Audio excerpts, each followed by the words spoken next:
Sadhanashri plotting and construction Buldhana शहरात plots, layout, घर, row house, flat आणि कॉम्प्लेक्स विक्रीसाठी उपलब्ध आहेत. बुकिंग सुरू आहेत.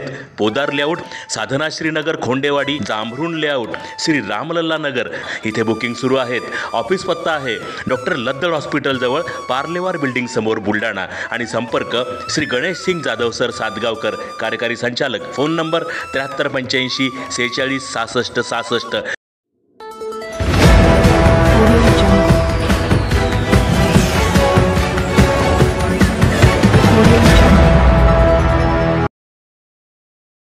मंत्री प्रतापराव जाधवांनी केला ऑन दी स्पॉट तक्रारींचा निपटारा. जिल्हाधिकारी कार्यालयातील जनसंपर्क कार्यालयात ऐकून घेतल्यात नागरिकांच्या तक्रारी. केंद्रीय आयुष, आरोग्य व कुटुंब कल्याण राज्यमंत्री प्रतापराव जाधव हे आज बुलढाणा दौऱ्यावर आले असता त्यांनी जिल्हाधिकारी कार्यालयातील त्यांच्या जनसंपर्क कार्यालयात बसून नागरिकांच्या तक्रारी ऐकून घेतल्या व संबंधित अधिकाऱ्यांना सूचना करून नागरिकांचे प्रश्न मार्गी लावले. बुलढाणा लोकसभा मतदारसंघातील मतदारांना येणाऱ्या अडचणींसंदर्भात त्यांनी थेट संबंधित अधिकाऱ्यांशी संवाद साधून तक्रारींचा ऑन दी स्पॉट निपटारा केला. या दरम्यान केंद्रीय मंत्री प्रतापराव जाधव यांनी जिल्हाधिकारी कार्यालयात विविध विषयांसंदर्भात बैठक घेतली.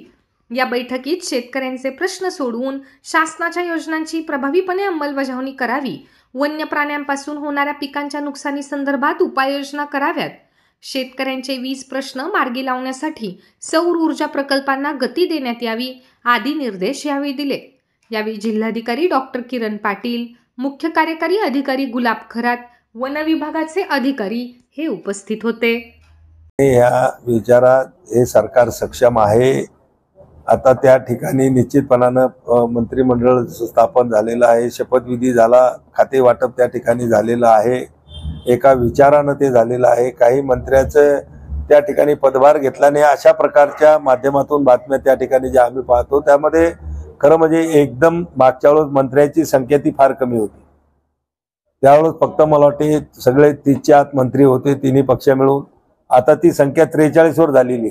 त्यामुळं बरीचशी नवीन दालनं मंत्रालयाची करणं त्या ठिकाणी सुरू झालेली आहेत आणि त्यामुळं ती दालनं तयार नसल्यामुळं काही मंत्र्यांनी चार्ज त्या ठिकाणी कदाचित घेतला नसावा. पण मला वाटते येत्या 1-2 दिवसामध्ये सगळे मंत्री सुद्धा आपला पदभार स्वीकारून आणि पालकमंत्रीचे जिल्हे सुद्धा लवकरच त्या ठिकाणी वाटप केले जातील.